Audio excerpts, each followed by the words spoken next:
बिस्मिल्लाहिर्रहमानिर्रहीम। Nadia pets cross की जानिब से हुसैन आपकी खिदमत में हाजिर।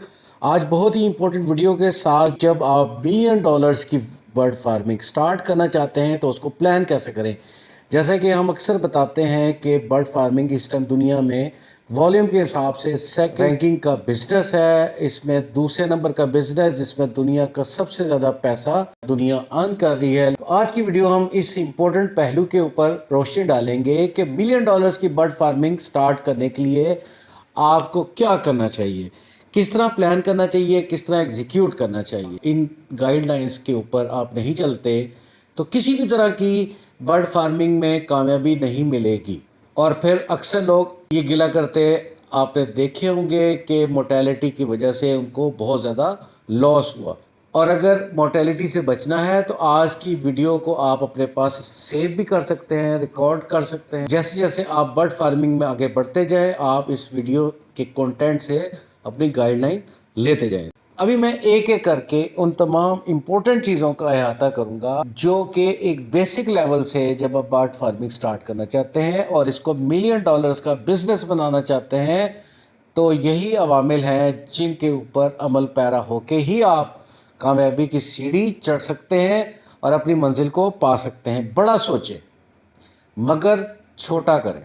पहला असूल कि बेशक आप सोच आप बड़ी रखें कि मिलियन डॉलर्स की बर्ड फार्मिंग आप इस्टेब्लिश करने जा रहे हैं, चेन ऑफ फार्म्स को इस्टेब्लिश करने जा रहे हैं, इतने नंबर ऑफ बर्ड्स को आप ब्रीड उनकी लेना चाह रहे हैं। ये बड़ा ज़रूर सोचें, मगर ये जहन में रखें कि जब भी आपने स्टार्ट लेना है तो छोटे से ही स्टार्ट लेना है, यानी कि पहली सीढ़ी जो है वो लेनी पड़ेगी, तभी आप आखिरी स्टेप पर जा सकेंगे। तो ये बहुत ही सुनहरा असूल, इसकी लोग खिलाफ वर्जी करते हुए बहुत सारी गलतियां करते हैं। तो हमने सिर्फ आपको शॉर्ट टर्म में बताया कि बड़ा सोचें मगर छोटा करें और जल्दी नहीं करें। जल्दी का काम शैतान का है, जल्दी नहीं करनी। और स्पेशली बर्ड फार्मिंग में बिल्कुल जल्दी नहीं करें। जल्दी से मुराद ये है कि हम अक्सर ये सोचते हैं कि अभी हम बाज़ार से पेड़ ख़रीद के लाएंगे, अभी डालेंगे और 2 महीने के बाद ब्रीडिंग स्टार्ट होएगी और वो अंडे मुर्गी वाला मुहावरा वो इस पे फिट आता है कि साथ ही बच्चे निकलेंगे, बच्चे इतने बड़े होंगे, बच्चों को सेल करेंगे, कुछ बच्चों को रिटेन रखेंगे, वो अगले ब्रीडिंग सीजन में डबल ट्रिपल हो जाएंगे, ये हो जाएगा, फलां हो जाएगा। ये जल्दी मत करें। अगर आप जल्दी वाले बंदे हैं तो प्लीज़ ये बिज़नेस आपके लिए नहीं है। ना जल्दी करने का सबसे सुनहरी असूल, जो कि मैं तीसरा असूल बता रहा हूँ, कि ब्रीडर पेयर नहीं लेने हैं, बच्चे लेने हैं, चिक्स लेने हैं, पट्ठे लेने हैं। ब्रीडर पेयर जैसे अल्फाज अपनी ज़ुबान पर नहीं लाने।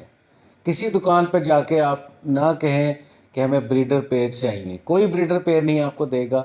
और दूसरा, अगर वो देगा भी तो वो या तो वो कंडम माल होगा या वो बहुत ही ओल्ड एज होगा, ब्रीड कर करके वो अपनी आखिरी स्टेजेस के ऊपर होगा।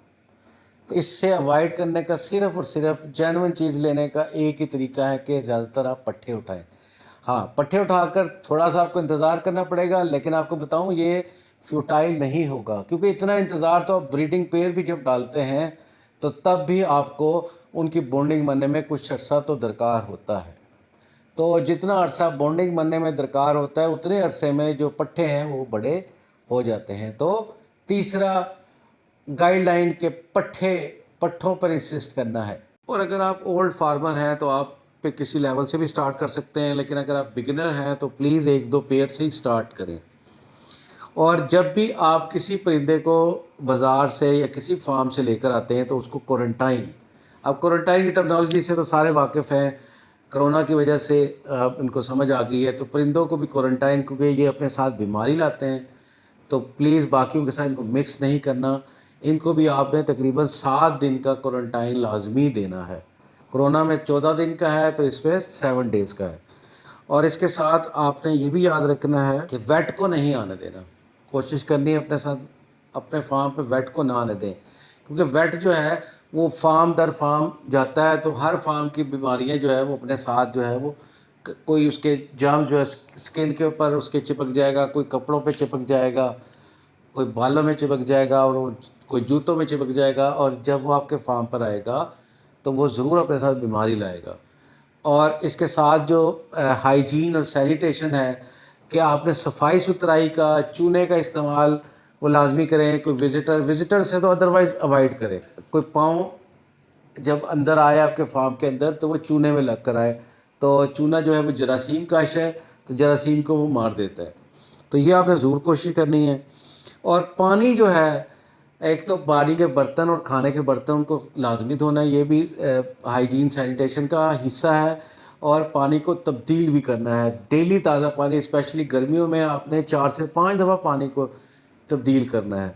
गर्म पानी नहीं देना और रात को भी पानी नहीं रखना, पानी को निकाल लेना है, सुबह ताज़ा पानी देना है। रात को सर्दी में पानी ठंडा हो जाएगा और परिंदा उसको सुबह पिएगा, बीमार हो जाएगा। अब चलते हैं खुराक की तरफ। खुराक जो है बेस्ट खुराक दें। खुराक देंगे तो बीमारी से भी बचेंगे। ये ऐसे ही है जैसे इंसान जो अच्छी खुराक खाते हैं वो बीमारियों से बचते हैं, जो बाहर से गंदा खाना खाते हैं रोज़ बीमार होते हैं। इससे ही मसूल परिंदों पे भी एप्लीकेबल है। इनको खुराक देंगे, अच्छी देंगे, तो ना इनको सर्दी लगेगी ना इनको गर्मी लगेगी, और बीमारी से बचेंगे, सेहतमंद रहेंगे।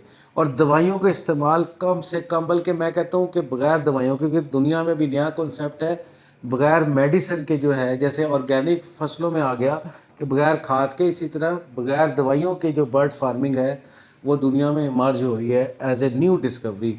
तो आप भी दवाइयों से अवॉइड करें, इवन कि विटामिन एक्स्ट्रा देने से अवॉइड करें। आप नादिया पेट्स क्रॉस की जो फीड है, जो सप्लीमेंटेड, जो फोर्टिफाइड है, आप उसको इस्तेमाल करें, क्योंकि हमने उसको बड़ा बैलेंस करके बनाया है, जो कि आपकी जो बेसिक ज़रूरियात है वो पूरी करता है।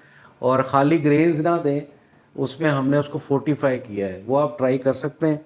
और उसके साथ साथ अभी नया ट्रेंड है हाइड्रोपोनिक का। हाइड्रोपोनिक का फ़ायदा ये है कि वो जो बीज आप खिला रहे हैं वो बीज भी साथ जा रहे हैं और ग्रेन्स भी साथ जा रहे हैं। इनके पत्ते जो निकलेंगे लीफ, और जो उसकी जड़ें होंगी वो भी साथ जाएंगे।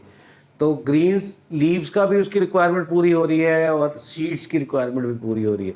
और इस हाइड्रोपोनिक का experiment Nadia pets cross already कर चुकी है। इस पर हमने बड़ी एलेबोरेट वीडियो भी हम दे चुके हैं, लिंक हम दे रहे हैं, वो आप तफसील से अपने टाइम पे देख सकते हैं। बेहतरीन माहौल, जब तक बेहतरीन माहौल नहीं देंगे बर्ड फार्मिंग कामयाब नहीं होगी। बेहतरीन माहौल से क्या मुराद है कि खुली जगह और हर एक परिंदे की, जैसे मैं एग्जांपल देता हूँ कि मोर का अगर आप एक पेयर रखना चाहते हैं तो 12 बाय 12 बाय 12, या अगर 12 फुट ऊंचा नहीं कर सकते तो 12 बाय 12 बाय 10 का पिंजरा होना चाहिए। लोग 9 बाय 9 का भी बना लेते हैं, 10 बाय 10 का भी बना लेते हैं, कई 8 बाय 8 में भी रख लेते हैं। रखने को आप रख सकते हैं, लेकिन आप उसको नाखुश करेंगे, आप उसको नाराज़ करेंगे, आप उसको टेंस करेंगे, नतीजतन क्या होगा कि ब्रीडिंग पर असर आएगा। अगर वो एक सीज़न में आप कोई उसको विटामिन या सप्लीमेंट दे के ज़्यादा ब्रीड भी ले लेते हैं तो वो 1-2 साल में ही ब्रीडिंग करके उसकी मोर्टेलिटी मर जाएगा। तिबी उम्र जो है वो कम कर देगा और कुछ नहीं होगा। 3 साल ब्रीड दे देगा, 4 साल दे देगा, 5 साल दे देगा, क्या इसके बाद आपने देखा है?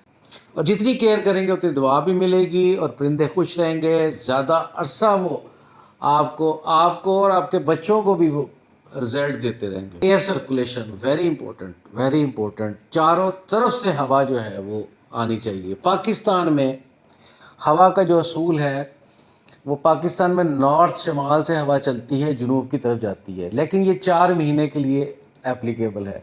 फरवरी, मार्च, अप्रैल और मई के कुछ दिन, और फिर इसी तरह अक्टूबर और नवंबर, 4 से 5 महीने के लिए जो हवा है पाकिस्तान में वो नॉर्थ से साउथ की तरफ चलती है। और इनके अलावा जो है वो वेरी करती रहती है, कभी साउथ से शुमाल की तरफ भी आएगी, कभी ईस्ट वेस्ट, और सारा चेंज करती रहती है। मसलन अगर नॉर्थ की तरफ से हवा चल रही है, नॉर्थ से आपने ओपन रखा है तो इट्स ओके, हवा आएगी। लेकिन जब ऑपोजिट आएगी, जिधर से बंद किया हुआ है, तो उन 1-2 महीनों में तो आपकी मोर्टेलिटी ज़्यादा हो जाएगी। हवा की सर्कुलेशन नहीं होगी साल के उन 2 या 3 या 1 महीना जिसमें वो हवा जो है वो उसी वक्त से चल रही जहाँ से आपने पिंजरे को बंद किया है। तो जस्ट इमेजिन उस सूरत में क्या होगा। गर्मी से बचाना है पाकिस्तान में, अगर आप बर्ड फार्मिंग कामयाब करना चाहते हैं तो गर्मी से बचाएं, हब्बस और गर्मी। अभी तो अल्हम्दुलिल्लाह अब ये अगस्त का महीना स्टार्ट हो चुका है, मिड भी आने वाला है, तो अभी वेदर का इशू नहीं है। और ये अभी वेदर का इशू जो है अगले अप्रैल ऑनवर्ड मई से स्टार्ट होएगा। आने वाली गर्मी है उसके लिए आप बिल्कुल और उसके लिए नादिया पेट्स क्रॉस ने एक्सक्लूसिव वीडियोस भी बनाई हैं गर्मी और हबस से बचाओ की, वो आप ज़रूर देखें, फॉलो करें। रोशनी, धूप छाँव, धूप छाँव, धूप छाँव, ये असूल याद रखें कि टोटली आप परिंदों को जो है वो रोशनी से मुबर्रा ना कर दें। अमूमन आप देखेंगे कि हॉल के अंदर पिंजरों को लगा दिया जाता है, जो कि मैं रिकमेंड नहीं करता, ये भी जुल्म है। प्लीज़ आप इससे अवॉइड करें। धूप छाँव, आधी धूप आधी छाँव, इस असूल को आप कारबंद करें और आप दवाएं भी लेंगे और बर्ड फार्मिंग जो है वो सक्सेसफुल भी रहेगी। हाँ, मैं ये बताता हूँ, फिर आप ये सोचते होंगे कि लोग ऐसे भी तो ब्रीड ले रहे हैं, बाकी ले रहे हैं, इसमें कोई शक नहीं। वो एक्स्ट्रा सप्लीमेंट मेडिसिन देकर रिक्वायर्ड रिज़ल्ट लेते हैं, लेकिन क्या आपने उनसे पूछा है कि, मैं एग्जांपल देता हूँ, जैसे अलेक्जेंड्रीन पैराकिट जिसको रा पैरट कहते हैं, 50 साल उम्र है, क्या मुझे ऐसे बर्ड फार्मर दिखा सकते हैं जो कि 50 साल अपने बर्ड को ज़िंदा रख सकें? वीडियो देखने का बहुत शुक्रिया। मज़ीद इंटरेस्टिंग वीडियोस के लिए नादिया पेट्स क्रॉस के साथ मुंसलिक रहें। वीडियो के साथ जल्द आपकी खिदमत में हाज़िर होंगे। Thank you very much.